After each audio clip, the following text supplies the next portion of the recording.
Chanderpaul West Indies టీంలో ఒక మంచి batsmen. 2011 world cup West Indies versus Pakistan match. West Indies toss గెలిచి బ్యాటింగ్ తీసుకుంది.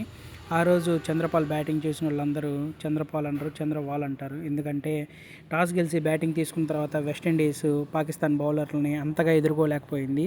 మొదటి 14 పరుగుల వద్దే ఫస్ట్ వికెట్ కోల్పోయింది. తర్వాత 16 రన్స్కి సెకండ్ వికెట్ కోల్పోయింది. మళ్ళీ అదే ఓవర్లో మళ్ళీ మూడో వికెట్ కూడా కోల్పోయింది.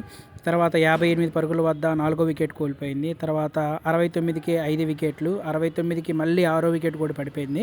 తర్వాత 71కి 7 వికెట్లు పడిపోయినాయి. తర్వాత 71కి మళ్ళీ 8 వికెట్లు పడిపోయినాయి. తర్వాత 100 పరుగుల వద్ద 9వ వికెట్ కూడా కోల్పోయారు. ఇంకా ఆఖరి వికెట్. చంద్రపాల్ ఆ రోజు ఆడిన బ్యాటింగ్ చూస్తే ఎక్కడిదిరా బాబు, ఇంత ఓపిక నీకు, ఇంత సహనము, అసలు ఎక్కడ టెంప్ట్ అవ్వకుండా అసలు ఎంత చక్కగా 106 బాళ్ళు ఆడి 44 పరుగులు చేశాడు. అప్పటికీ పాకిస్తాన్ వాళ్ళు చంద్రపాల్ వికెట్ కాకుండా చంద్రపాల్ వికెట్ తీయలేక తర్వాత వచ్చిన బ్యాట్స్మెన్ రవి రాంపాల్ వికెట్, అఫ్రీది బౌలింగ్లో రవి రాంపాల్ వికెట్ పడింది. అప్పటికీ చంద్రపాల్ నాట్అవుట్గానే నిలిచాడు. మ్యాచ్ చూస్తూ ఉంటే చంద్రపాల్ ఎంత చక్కగా ఆడాడు, అసలు పాకిస్తాన్ బౌలర్ని ఎంత సునాయాసంగా ఎదుర్కొన్నాడు.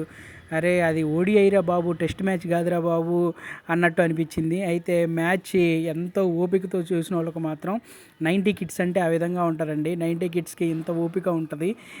మ్యాచ్ అంత బోరింగ్గా జరుగుతున్నా కూడా అంత ఓపికగా చూసేవాళ్ళము. కాకపోతే ఆ మ్యాచ్ చూసినప్పుడు చంద్రపాల్ పేరు మార్చేయాలి, అసలు చంద్రపాల్ కాదు చంద్రవాల్ అని పెట్టాలి అనిపించింది. అంత చక్కగా ఆడాడు. 106 బాళ్ళు ఆడి 44 పరుగులు తీశాడు.